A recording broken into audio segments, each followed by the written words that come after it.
Hello, my friend. Welcome to Whisper Before Sleep Stories.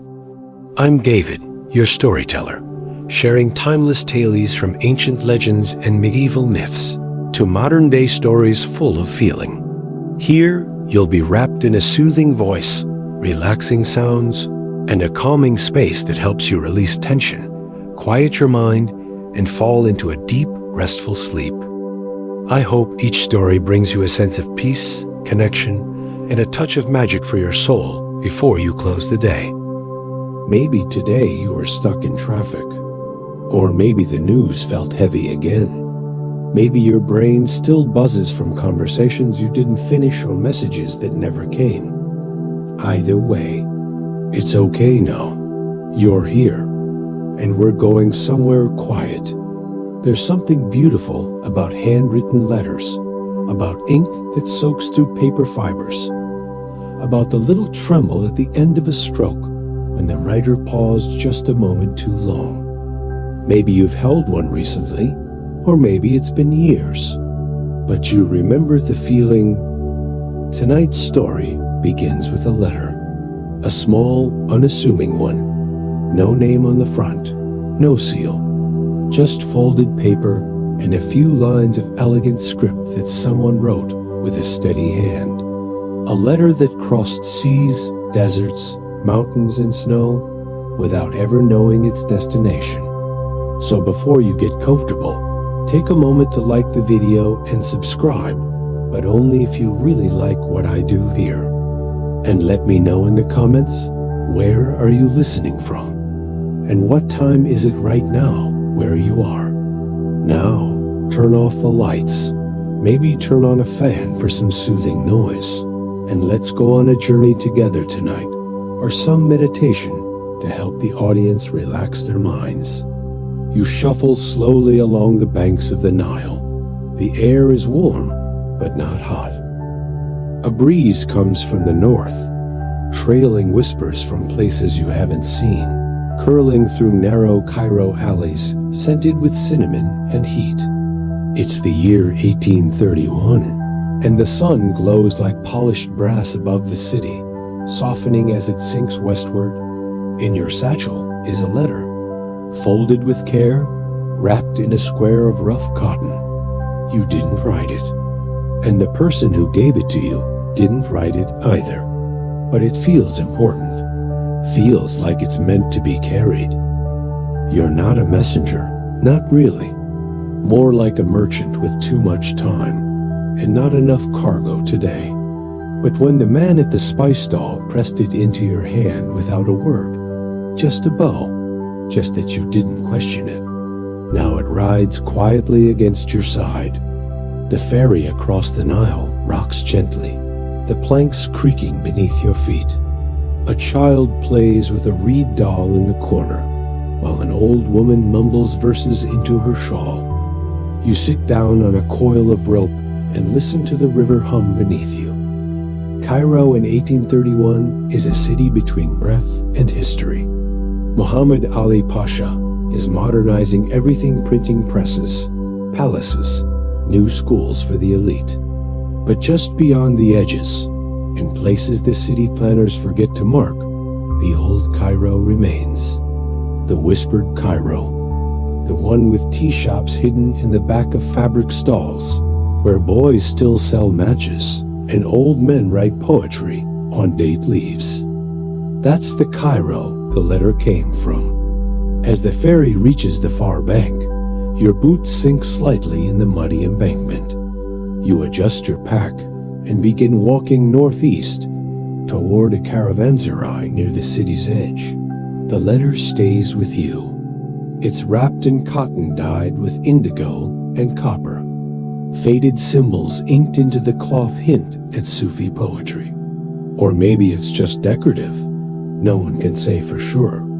Some patterns on fabric outlive their makers. As you reach the outer wall of the caravanserai, you pass a man reciting Hafiz to a donkey. He isn't reading. He's just remembering. You stop for a moment to listen, not to understand the words, but to feel the cadence. It's beautiful, and it's soft, and it's for no one but the air. You take off your boots before entering. The letter shifts in your satchel, like it knows. Inside, the courtyard is quiet. Only the sounds of sandals, a cough, the clink of teacups in a shaded corner. You sit beneath a fig tree and finally take out the folded packet. You haven't opened it. You don't plan to. But you notice something today, ... There's no name. Not on the inside flap, not on the outside, not even a symbol to suggest who it belongs to. Just words. Written in the kind of ink that used to come from boiled oak galls and iron dark, lasting and quietly sharp. The text is brief, less than a paragraph, but it isn't rushed. Every line breathes. There's a faint curve at the end of each layam, like the writer exhaled with every word. And the odd thing is, it's not written in Arabic ... Not entirely. It's a blend. Arabic bones, Persian elegance, a little Ottoman curve in the diacritics. You aren't a scholar, but you've seen enough scrolls to know this script doesn't belong to any single language. That's the first strange thing. The second is that the page smells faintly of smoke, but not burnt. More like it once sat near someone who burned sandalwood while they wrote. The scent lingers, woven into the threads. Later that night, as you lie on a woven mat beneath the stars, you hear someone playing a ney flute near the stables. The wind carries the sound to you gently. It blends with the rustle of the date palms.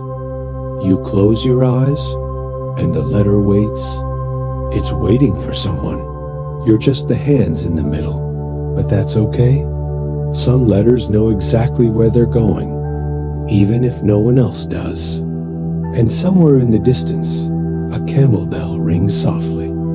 The bell rings again in the morning, low and distant, like a sound that echoes through the walls of a dream. You open your eyes slowly. The light is softer today, filtered through the dusty haze that always hangs above the edge of Cairo. You rise, wash your face in a shallow basin of cool water, and prepare for the road north. The letter, still tucked safely in its cotton wrap, waits in your satchel without urgency. It doesn't seem to mind how slowly you move. It's lived through a night of starlight and sandalwood, and still smells faintly of both.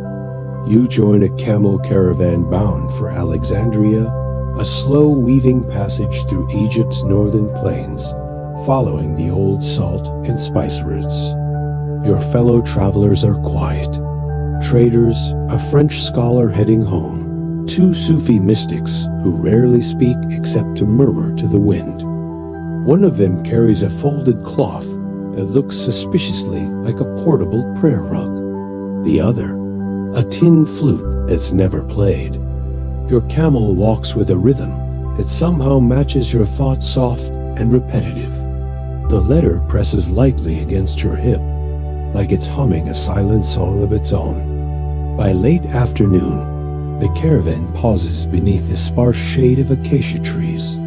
The heat rises off the earth like sighs, and the breeze carries with it distant smells of cumin and grain. You find yourself seated near the Frenchman, who wears spectacles too large for his face. He notices the fabric wrap as you retrieve a small date from your bag. Curious cloth, he murmurs in a sleepy accent. Ottoman? You shake your head. No, you say, older, or maybe just made by someone who wanted it to seem older. He leans in closer, adjusting his glasses. There's a kind of ink, he says, I once saw used in Tunis. They called it grave skin ink, supposedly blended with ash from ancestor bones and petals of desert lily. Used for love letters meant to last beyond death. You pause, eyes meeting his. He shrugs. Of course, probably just romantic superstition. He leans back and falls asleep mid-chew. But the idea stays with you. ink meant to last beyond death. By the time you reach Alexandria, the sun is low again. You walk beside the docks, smelling brine and citrus, watching boats shift in their sleep. A ship waits, small, creaky, but seaworthy, bound for Europe. Venice first, then onward. The captain, a monk in traveling robes, agrees to take you aboard in exchange for quiet company and dried fruit. That night, you sleep in the lower deck among sacks of saffron and dried anchovies. The monk doesn't speak much, but when he sees the letter, his brow furrows ever so slightly. He gestures to it, then to his own satchel, then closes his eyes and places a hand over his chest. You nod. No words are needed. The sea is calm. It sways you gently like a lullaby, and the letter doesn't move at all, as if it's immune to the turning of the world. The monk finally speaks the next morning as the coast fades behind you. Ink, he says, pointing to your bag, is older than language, older than memory. Only blood is older. You look at him. He smiles faintly. It's why monks still write by hand. We don't transcribe for speed. We do it because our hands remember what our mouths forget. He never asks what's in the letter. He never needs to. For 4 days, you cross the sea. The sky shifts from gray to pink to deep sapphire, and the winds sing different songs each night. One evening, while watching the sun slip into the horizon, you think you hear the letter hum softly in time with the waves. On the final morning, before docking in Venice, the monk gives you something unexpected, a slip of paper, aged and soft, folded thrice. It contains just 4 words in Latin. Scriptum sine fine amulet, written without end. It walks. You don't know if he meant it as a blessing or a warning, but you accept it just the same. Once on land, Venice greets you with cool stone streets and the scent of lagoon water and orange peel. The canals glow with late afternoon light, and pigeons gather like shadows at the base of basilicas. You're walking near a crumbling bookstore, tucked into the shadow of an old cathedral, when you feel the urge to pause. There, at a narrow bridge where the bricks are slick from constant mist, your foot catches on a cobble, and your satchel tips open. The letter slips out, just for a second. It flutters not down, but up into the waiting arms of a young woman holding a stack of poetry books. She doesn't seem startled, just curious, as if she's been waiting for it. She glances at the wrapping, touches the ink with one careful finger. "Do you mind if I?" she asks, already opening the fold. But she stops before unfolding the paper inside. Something in her breath catches, something you recognize.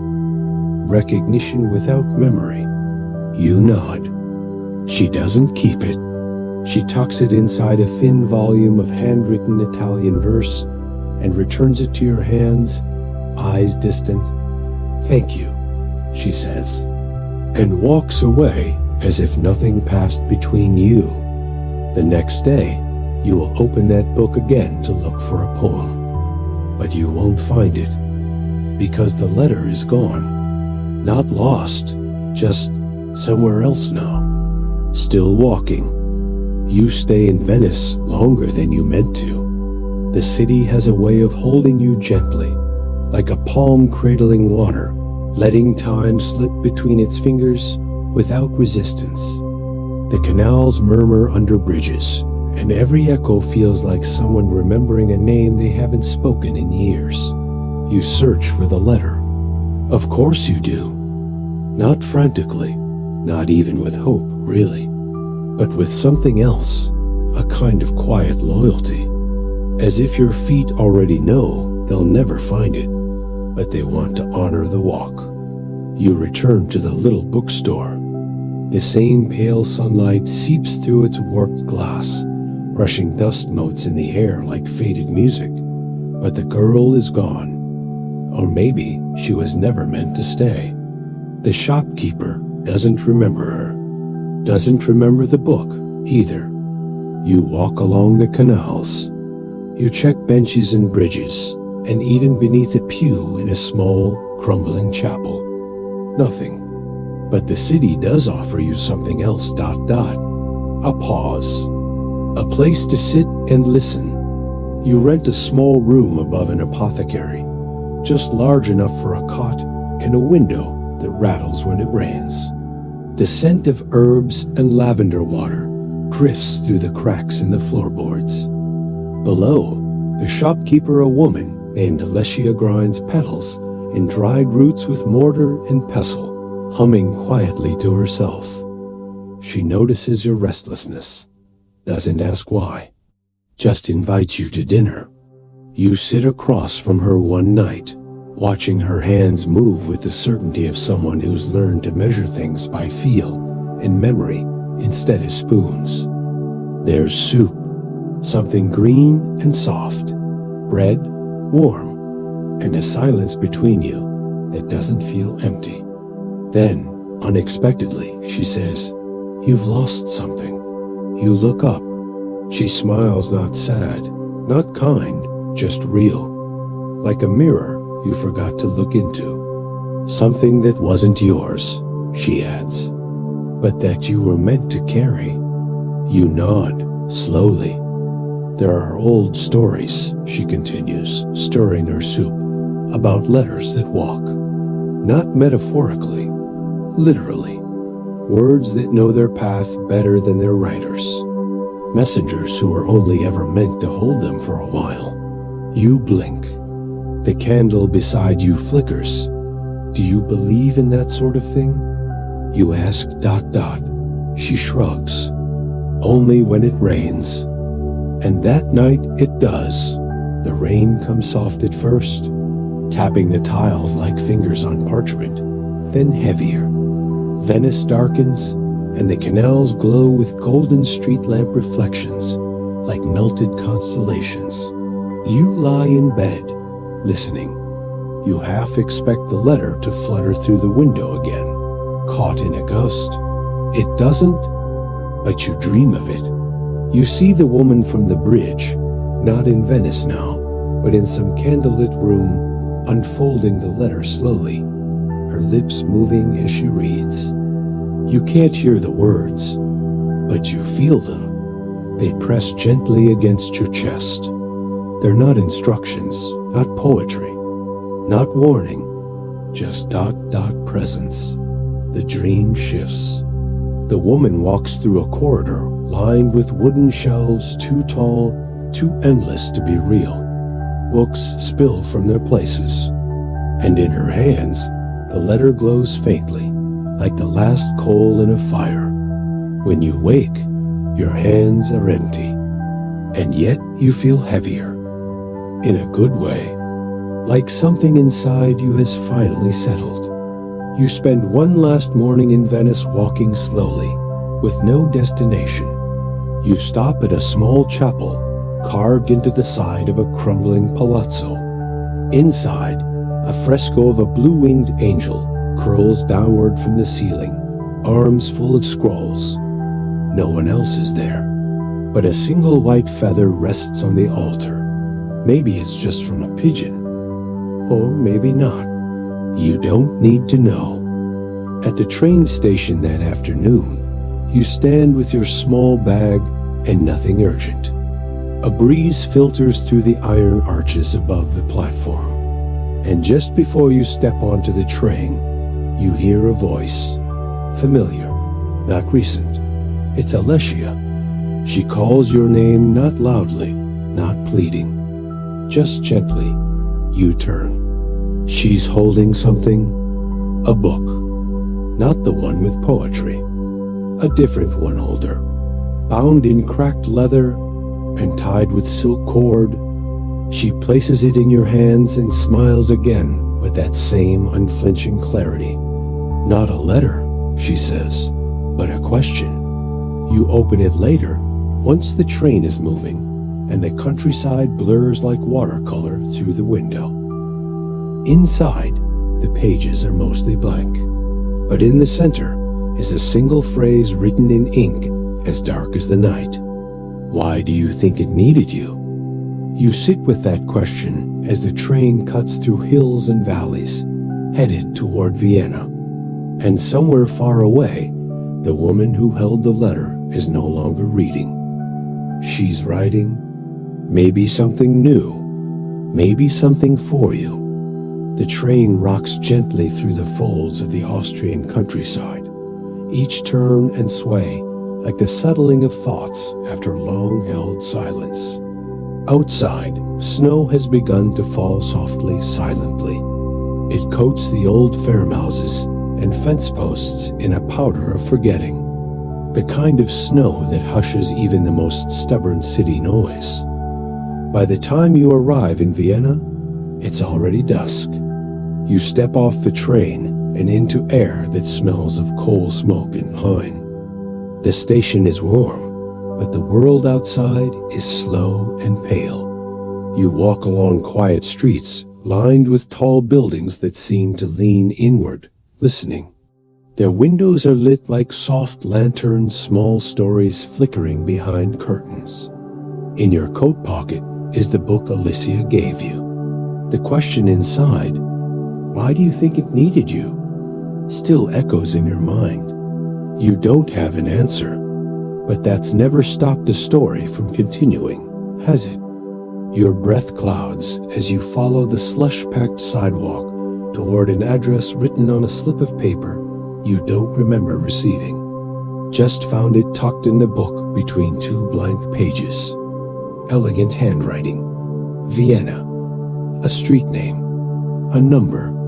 You reach it just as the snow deepens. A tall wooden door, weathered and dark. No sign. Just a brass handle that's too cold to touch without flinching. You knock. Once. Twice. Then, without thinking, push it open. Inside is warmth and quiet. The kind of quiet that belongs to old libraries, to the spaces between footfalls on ancient floors. A man looks up from a desk. Older, tall, thin hands stained faintly with ink. He doesn't ask who you are. Doesn't even seem surprised. He just says, "It's been waiting." You're not sure what it is. But he's already walking toward a shelf at the far wall. His steps make almost no sound. He pulls a small drawer open flat and wide, like those used for map archives, and removes a single folded sheet. Cotton rag paper, faintly yellowed. He brings it to you. The letter, or one that looks nearly the same. Same fold, same fabric wrap, pressed thin by time. And when he hands it to you, your hands remember its weight before your eyes do. You open it slowly.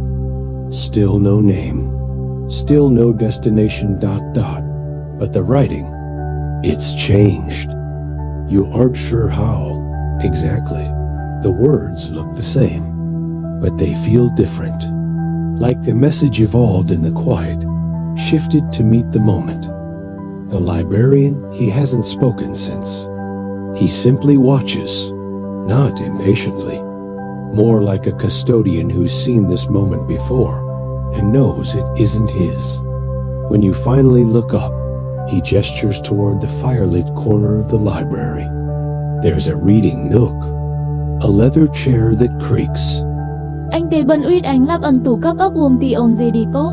Yêu dọn ti ếch hầu hè nụ tỏ bờ di bề thêm. Yêu xít, hãy xít ấp sức, ân phơ thê phở xị tâm. Yêu ếch, uỷ đít ít cầm phâm. Hãy xị măng sốt ly, uỷ thốc sầu in tít. No one no see, hãy xê si. Something ca dâu, some say a lia. Some say it ủ xị nề vờ gì tần ết ồn để ghi si phùm. Yêu xít vô ti.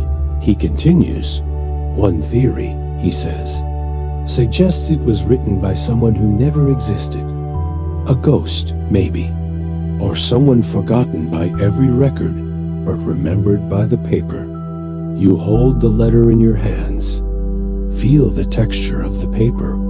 Slightly ridged, handmade. He says, researchers still wonder whether it was part of a Sufi ritual, a way of sending prayer where language failed. There are patterns in the phrasing, almost like music, like something meant to be felt, not decoded. You trace the lines with your finger.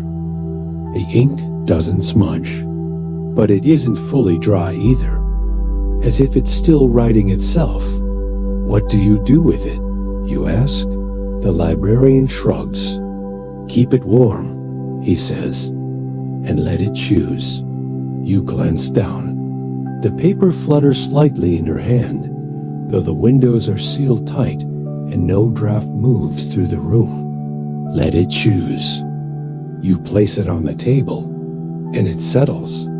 You and the librarian sit in silence for a while. The fire crackles softly.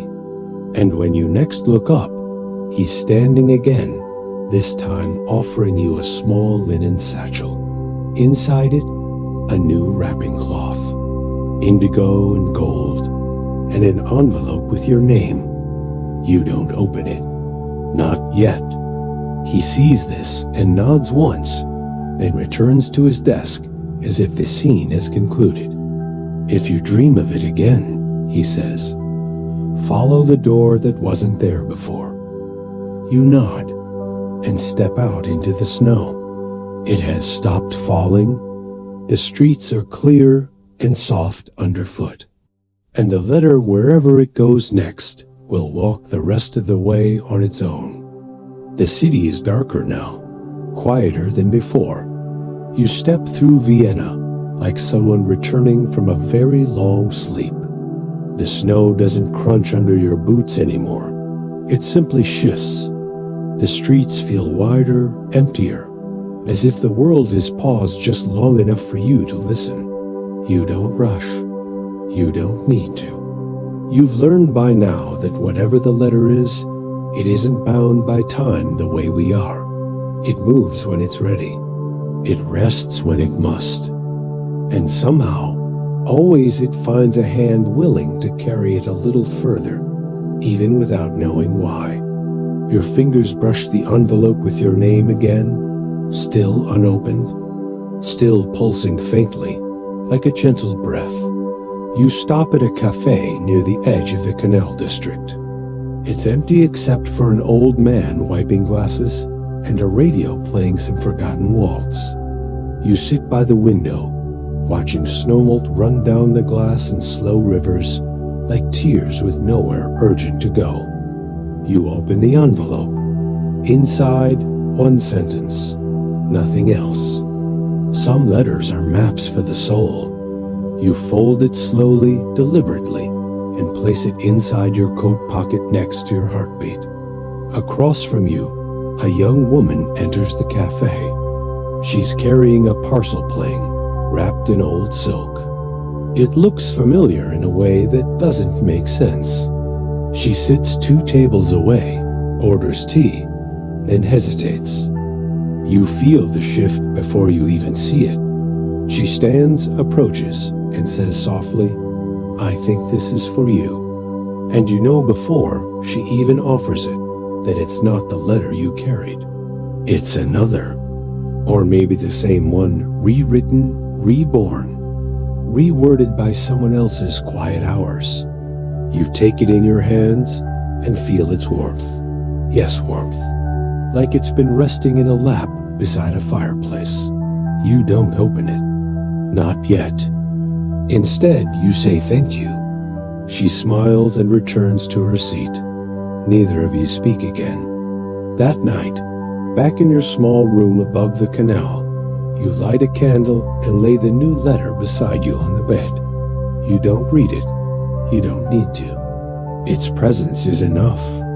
You lie still, the city muffled beneath snowfall, ... And somewhere behind your eyelids, the story continues. You see desert paths lit by moonlight.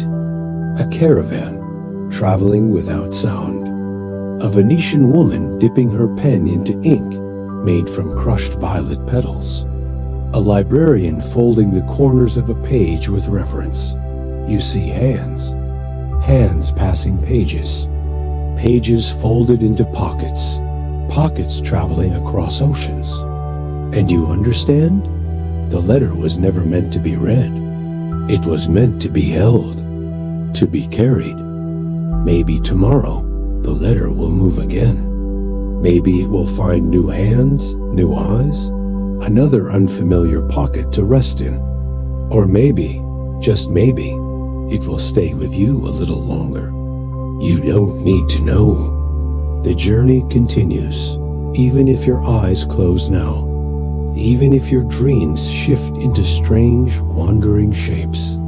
Even if you never open another envelope again. The letter still travels, still remembers, still waits.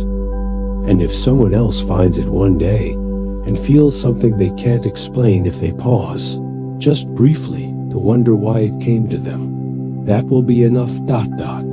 And so you rest, not because the story is over, but because the letter knows where it's going next. You don't have to carry it anymore. You can let go.